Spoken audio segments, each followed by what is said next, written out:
सबसे पहले तो बाबा का बहुत बहुत शुक्रिया, दादाजी का सबसे ज़्यादा शुक्रिया कि हम लोगों को बताया कि आप गणपति के पास जाओ और सेवा करो और बताओ कि गणपति कौन है और गणपति आप भी बन सकते हो।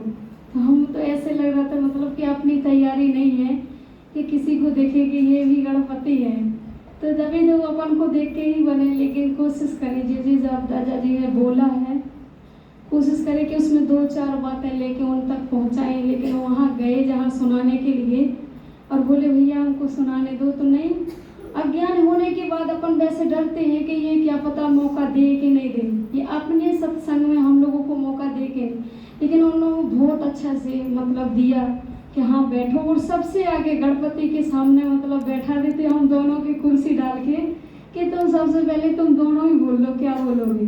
तो एक वीडियो बनाएगा और एक बोलेगा, मतलब इतना अच्छा आनंद आता था कि वहाँ दृष्टि देने में, और मतलब कि सच में ही हम इसके पीछे सूक्ष्म रूप में हैं और हम इष्ट देवी होके इन सब भक्तों की मनोकामनाएं पूरी करने के लिए हैं।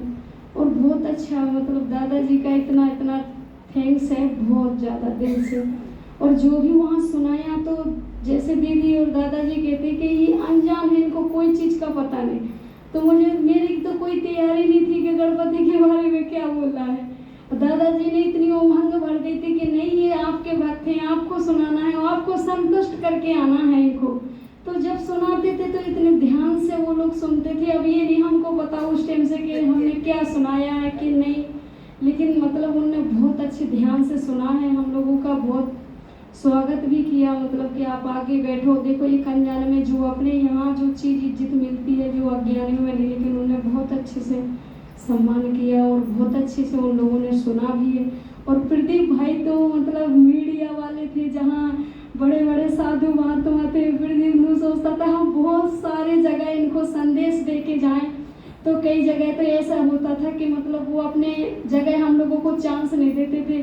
तो सच कह रहे प्रदीप भाई की नींद नहीं आती थी, मुझे भी आज पूरी रात नींद भी नहीं आई, क्योंकि बैठे रहे 2 घंटा, टाइम वेस्ट भी हो गया और 11:30 बजे घर पे आए और मौका भी नहीं मिला, क्योंकि ये गीत गया उनका, फिर दूसरा आ गया, दूसरे से तीसरा, खूब बड़ा मतलब इतने 800-900 आदमियों में बोलना। तो हम ये सोचते थे कि मतलब बाबा ने और दादा ने कितना अच्छा भाई और कितना अच्छा जीवन कहाँ से लेके क्या कर दिया कि इतनी आदमियों के साथ। और हम देखो बहन भाई दोनों जने कितने अच्छे तैयार है, कितने आदमियों सुनने के लिए, और हम सिर्फ 2 बोलने के लिए, और ऐसी चीज बोले कि कोई चूप ही ना कर सके और बताएं उनके ही बारे में, मतलब उनका ही बाप है उसके बारे में बताना है।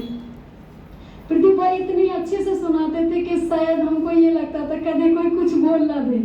लेकिन जब बाबा ने कहता है कि जहाँ आपका सफलता का कोई भी आप कदम रखो आपको सफलता जरूर मिली, तो हर जगह किसी ने कोई ऑप्शन नहीं उठाया। मुझे संकल्प यही चलता था कि कभी हम दोनों से कोई गलती ना हो जाए, क्योंकि देखो जो दादाजी ने अपनी तैयारी कर रखी संडे से संडे तक की, अपनी कोई तैयारी नहीं होती है कि यही तैयारी होती है कि जितनी सेवा करें, उससे अलावा घर तक पहुंचना हो ना पहुंचना हो वो अपने ऊपर होती है।